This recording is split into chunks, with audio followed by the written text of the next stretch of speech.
So here I have aerated compost tea. It has been aerating for about 30 hours. I just unplugged the pump.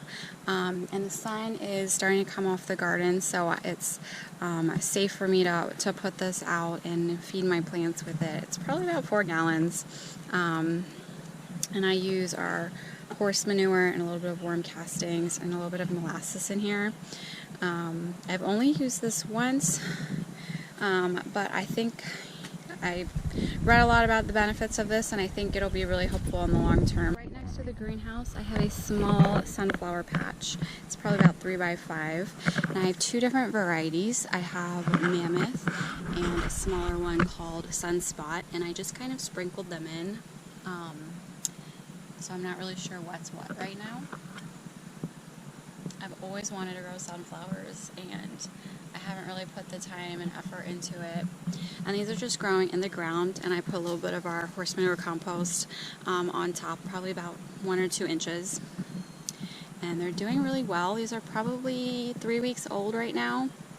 The ones on this half I'm noticing are taller, because as the sun comes up, the sun hits this half first. So we'll see how the ones in the back do. But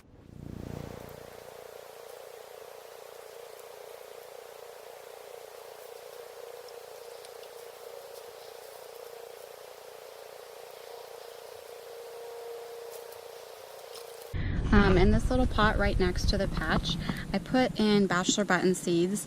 I've never successfully grown flowers from seed before. It's something I've really wanted to do for the past couple years.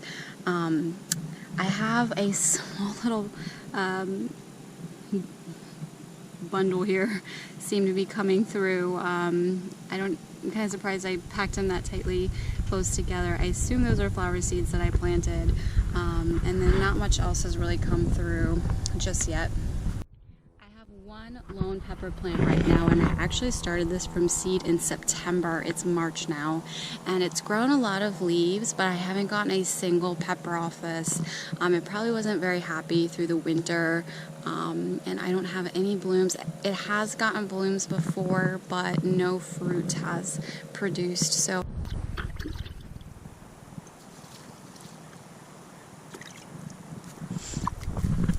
this is kind of an experimental blueberry plant. I basically bought it as a stick from Tractor Supply. It's not a variety that is known to do well in Florida, but I thought I'd give it a try. It's grown quite a few leaves since I planted it. This is a Mr. Stacky, and I got it with the intention of doing mostly strawberries throughout here, and maybe some flowers in the top. And I planted some marigolds I bought from this store, and they started off really nice, and they kind of died back. The leaves turned purple really quickly. All these leaves have fallen off, and I'm not really sure why. I read it was a lack of phosphorus can turn the leaves purple, so I put down blood meal or bone meal, I can't remember, and I only did it on one of them. The leaves on this one seem to have come back a little greener, so this one's doing a little better. And the strawberries also are doing okay. I have 3 different varieties throughout here now. I started off with Candler bare roots, and they started off well, but really I think that variety is for zones through zone 8, hardiness zone, and I'm in 9B. So for the most part, I don't think they're doing that well. A lot of the leaves turn red. I put in a couple other varieties I picked up from the local hardware store, and they're doing a little better. This is, I just picked up that one. I noticed the Eversweet is doing pretty good. The leaves are staying much greener, and they're more suited for warmer climates. So I'm probably going to have to swap out the Candler ones for something like this. Alright, moving on to the larger garden bed. This is a 4 by 8. This is Amy's Sugar Gem Tomato. I started from seed, and I got from Southern Exposure Seed Exchange.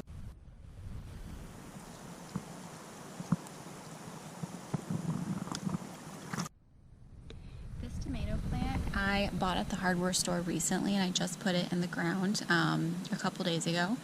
This is Phoenix hybrid tomato, and it's supposed to be heat tolerant, which is really good here for Florida.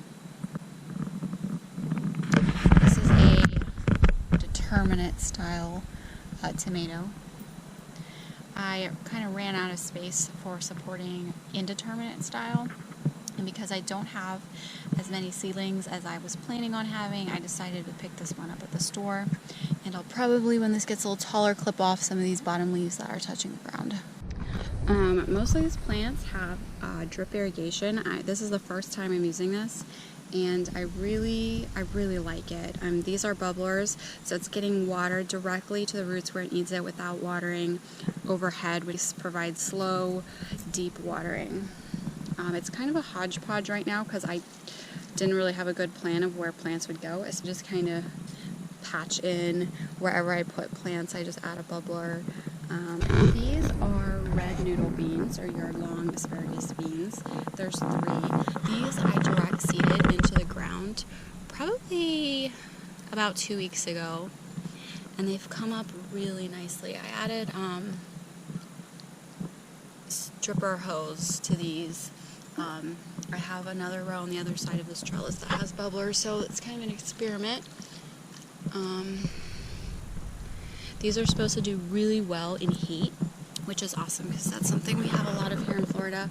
And I have this arch trellis. I'm really hoping that these will vine up the trellis and cover them in yard-long beans. Here is another row of red noodle beans. I sowed these 3 in the ground. I started 2 of them from seed indoors. This is one of them, that's why it's a little leggy. And they seemingly died. All the leaves came off, and I think it might have been because we got a cold snap. And I actually pulled one of them out because it just looked really bad, and I just dropped it on the ground as mulch. But the other one actually looks like it's coming back with some leaves.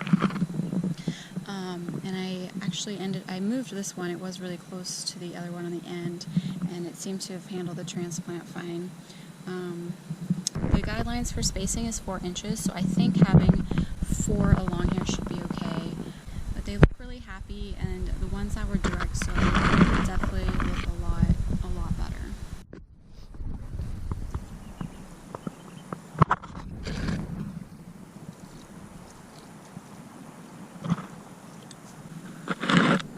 This is a marigold. It's a African marigold. I started from seed, and the stem is a little wonky. And some of the leaves are kind of dying. This was the only one that got to be this tall. I'm not sure if this is going to make it. I think it would be really cool if it did. It's supposed to be about a 4 to 5 foot tall marigold, which I've never seen before. So I hope that comes through and flowers for me. And then I put a couple seeds direct sow in the ground over here. And then these 3 are edamames. I've never grown these before. This is the first time, so I'm pretty excited. They're supposed to do well in heat as well. All 3 of these I did direct sow, and all 3 came up. I think I put them in probably around mid-February, and it's March 15th. So these are about a month old. This season, what I'm doing is a mulch on all my plants, either with leaves, but I really like this wood mulch because it stays down. I just collect sticks from my yard and run them through a Sunjoe chipper. So it comes out with this really fine mulch, and mostly maple and oak, and it's just branches and twigs that have fallen off anyway. So I think it's a perfect way to cover the soil, protects, keeps the moisture in, and keeps weeds from coming out. I call this my tomato box because of the infrastructure in place. It has a 2x2 frame that I would use rope, or this time I'm using bamboo sticks to single stem and support the tomatoes. And I can probably fit about 2 to 3 in here. This is also an Amy's Sugar Gem tomato I started from seed, and it's doing really well. It's probably almost doubled in size since I've transplanted it outdoors. It's one of 3 tomato plants that really did well. One of them I did put here, and it wilted and died about within a week.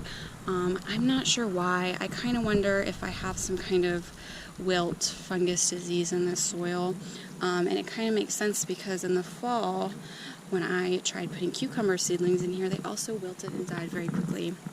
And then when I saw it happen to the tomato, I'm starting to think that there's a pattern here. But this one is doing really well. I did put eggshells from about 1 egg in the bottom of the hole. I don't know if that's just coincidental that this one survived and the other one didn't. But it's kind of an experiment. I'm pretty excited to get something new other than super sweet hybrid, which is what I've done in the past, and they've done really, really well. But I just wanted to try some new varieties this year. And then over here, since the tomato died, I decided to do something a little different to see if it'll germinate. So I put some flower seeds, some black-eyed Susans. Through here, I have a few garlic onion, bunching onion. It's so hard to see. I started these indoors and they're kind of puny, and I don't think they were really doing much better indoors, so I decided I'm just going to move them outside and we'll see how it does. There's one somewhere here. They look pretty sad. It might be just too hot now for them. It's been in the 80s and they might be more of a fall winter thing. I'm not sure, but I'll continue watering them until they look totally dead. The last thing that's really growing in the garden is my orange tree. It's Valencia Orange, and it is blooming like crazy. There's so many new branches, and it smells so good whenever I'm over here in this garden area. And I see bees here in the evening often. However, I actually believe that it has a citrus greening, which is so unfortunate. It's a disease that has basically been plaguing the citrus industry in Florida. And once your tree gets it, it's incurable. You can't reverse it. And some websites even say you should just get rid of your tree so that you can't spread it. I think it was kind of hard for me to tell if it's a nutrient deficiency, but one of the major signs is notched leaves, and that I definitely see that this tree has. And so I'm thinking, and I have fertilized and done foliar spray, and these leaves have not improved. But the oranges seem to be ripening normally, although they are taking a while to ripen. I've had a couple and they still taste pretty good.